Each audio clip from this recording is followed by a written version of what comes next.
certification that the school board that has such closed meeting was conducted in conformity with Virginia law. Now, therefore, be it resolved that the Falls Church City School Board hereby certifies that, to the best of each member's knowledge, only public business matters lawfully exempted from open meeting requirements by Virginia law were discussed in the closed meeting to which this certification applies, and only such public business matters as were identified in the motion convening the closed meeting were heard, discussed, or considered. Thank you. Is there a second? Second. Thank you, Ms. Dimick. All right, Ms. Goodell. Yes. Mr. Anderson, Yes. Ms. Dimick, Yes. Ms. Downs, Yes. Ms. Litton, Yes. Mr. Reitinger, Yes. Ms. Russell, Yes. and Mr. Webb. Yes. Thank you. All right, thanks, everyone. Now, we have a consent agenda, but my understanding of the electronic meeting rules is that we actually do have to take a vote, but we can vote for all of the items on the consent agenda as a consent agenda. So I would seek a motion related to that sort of an action. Mr. Chair, I move that we pass all of the items listed on the consent agenda. Thank you, Mr. Reitinger. Is there a second? Second. Thank you, Ms. Litton. Ms. Goodell. Yes. Mr. Anderson, Yes. Ms. Dimick, Yes. Ms. Downs, Yes. Ms. Litton, Yes. Mr. Reitinger, Yes. Ms. Russell, Yes. and Mr. Webb. Yes. Thank you. All right, thanks, everyone. That takes us now to our business and action items for the night, and beginning with COVID-19 update and Dr. Newman. Thank you, Chair Anderson, and good evening, everybody. Thank you for the opportunity to share with you our update tonight. This is going to be a little bit more of a meaty update, perhaps, than what you've experienced with me in the past, because we have a couple of things that we want to share with you tonight that are kind of planning for our next sort of waypoints as we think about where we're headed. And just to remind the board and to the community and to my team, we've really been trying to think about this crisis that we're in three phases, sort of the triage phase, a transition phase, and a post-pandemic phase. And we're in the transition phase now. A lot of the crisis communication is over. And now we have a chance to kind of take a step back and think about, okay, where do we go from here to make sure that we're moving forward? As we do that, we continue to maintain our ongoing communications with a number of people. And I want to just make sure that that the community knows we're continuing to meet with the Fairfax County Health Department once a week. Again, they are our health district in the City of Falls Church. And the doctors there, including the epidemiologists, are those that we do get a lot of information from each week that give us a chance to kind of hear how things are going in our general area. Additionally, we continue to meet with Dr. James Lane every Tuesday, and Dr. Lane, of course, is the State Superintendent for Public Instruction. And today we had a chance to hear from Secretary Carney, and he was on the call with us this morning and gave us a little bit more context with respect to what's going on within the governor's office. And we continue to talk with the governor's office as well. And then lastly, because of the Fairfax County Health Department connection with the CDC, we're also getting information from them. So we are gathering information from multiple sources that will ultimately influence sort of our movement forward as a school division. And so I wanted to say that up front. What we learned this at the end of last week and the beginning of this week is that we are still continuing to climb the epidemiological curve with respect to COVID-19 in the Fairfax County Health District, which simply means that there are more cases day after day than there were the day before. There's a number of reasons for that, I think, and we don't have to get into it, but a lot of it, I think, has to do with there's better testing, or there's a little bit more testing anyway that's going on, and so we're identifying more cases. It does look like hospitalizations and deaths may be on the decline, which is a very good thing, but as more cases come up, we'll kind of have to see how that goes. bottom line for us is that because we're continuing to climb the curve through better information, the likelihood of us peaking continues to kind of be pushed. And it looks like we are, based on the information that's been shared with us, going to hit a peak somewhere in the neighborhood of the week of around May 25th, which means that we hopefully at that point will start moving down the curve.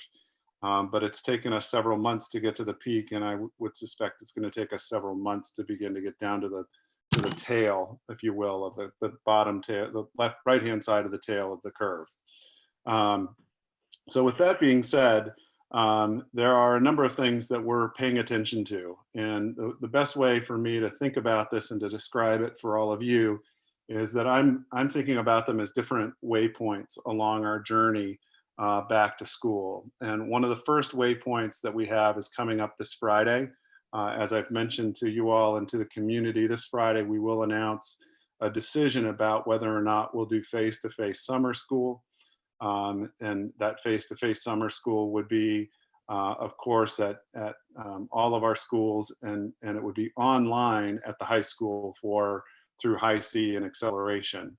So the Hi-C Acceleration online virtual Virginia courses will go forward regardless of the decision whether or not we do face-to-face. But we want to make that decision with the best information we have at the time. And we have our meeting with the Fairfax County Health Department at 9 o'clock on Friday. So we anticipate that when I send out my Friday update to the community this week and my Friday update to you as well, you will get information about where we are with respect to face-to-face summer school. The next sort of waypoint for us that we think is really, really important, and I'm looking to my middle right of my screen at Niharika, is graduation. Graduation is something that's super important to all of our students. And I don't know if you've had a chance to see through the community, but it looks like flowers blooming in yards with all of the George Mason class of 2020 signs cropping up all over the city. And it's very exciting to see. And I want to thank the BIE and some others that were really instrumental in putting those signs out and surprising many of our kids.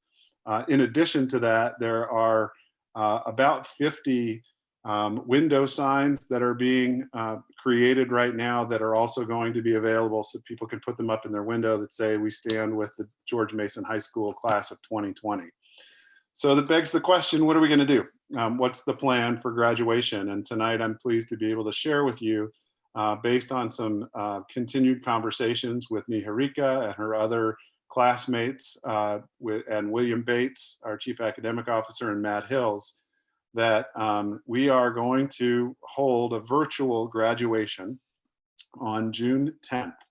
And let me kind of lay out exactly how this is all planning out. And there are a myriad of details, and I don't have answers to all of the details now. So please know that we're still working on it. But essentially, the first step in our plan is that this Friday, senior students will do a drive-through pickup on the Route 7 side of George Mason, and they will stop in their cars. We will do a touchless exchange, and not an exchange, it's just a touchless give. And students from 12 to 1 who have the last name starting with A through F, 1 to 2, G through O, 2 to 3, P through Z, and a 3 to 4 slot, anyone who has extenuating circumstances that may not be able to get there will be able to drive through. There'll be a table as a student comes up. They won't get out of their car until the cap and gown are put on the table. Students will get out, they'll grab their cap and gown, and then they will move on. So we're very excited to be able to give students their caps and gowns. In addition to getting their caps and gowns, they will also be given a sheet that will give them directions specifically on how to develop a very brief video. And the video instructions and a sample video for students will be sent out through Schoology. And students will make a very brief video of themselves, either turning their tassel, throwing their cap in the air, whatever the case may be. And then when we get all of those videos together, they will be compiled and put into a really beautiful video. And we are working with a professional videography company right now locally. I'd rather not say the name because we don't at this point have a contract with them, but they are a local company and are very interested in working with us and have an outstanding reputation for work. So what we will do is between now and a date certain, students will submit their videos to that video company. They will then compile those along with a whole lot of other shots and music and the like. And then ultimately, what will happen is on June 10th, which will be our graduation day, at 7 p.m., which was our normal graduation time when we were going to be at Constitution Hall, that video will be put out for viewing. And so it'll be an opportunity for everybody to kind of gather on that night with their families around a computer or around a TV or whatever the case may be, order meals in locally and be able to celebrate in their homes that graduation video. So there are a couple of things in there that I want to make sure that you all know and that the community knows as well. And that is that we are going to track every single student for their video production. If a student is struggling to get a video done, there is a plan to ensure that their video gets done. If a student decides to opt out of the video and doesn't want to be part of it, that's certainly their prerogative. And they would just need to let Ms. Reyes know that they would prefer to stay out, and we can do that through a conversation with them. And if we're unable to get in touch with one of our students, which I find very hard to believe since we know so many of our students, we will use the photo from the yearbook to make sure that that student gets celebrated as well. So that is that's the initial plan for, that is the plan for the June 10th graduation. So it's going to be a graduation video. The next step in that process is then on June 11th, the seniors will come back, and in exchange for any books that they have, their computer and the like, we will then hand them through a touchless process again, their diploma. So their diploma and their cover, because we won't have those ready for the students for the video. And that's part of the reason that we have to stick with the June 10th timeline, is because we order these from Jostens, and Jostens has us on a schedule, and we won't get our actual diplomas and diploma covers until I think the 5th of June, right in there. And so we want to be able to give those to students as soon as we can. So we will do the video, the graduation video on June 10th. June 11th, seniors will come back through a touchless process. We will hand them their diploma, and they will hand us back any information or any stuff that they have, including their computer. Then what we really would like to do is either in late summer or late fall, do something else for our senior class. When it's late summer or early fall, when it's okay for us to reconvene in larger groups, we really want to do something special for our seniors. They have indicated that they would love to do a face-to-face graduation. And if that's possible, we would like to honor that request of the 2020 class.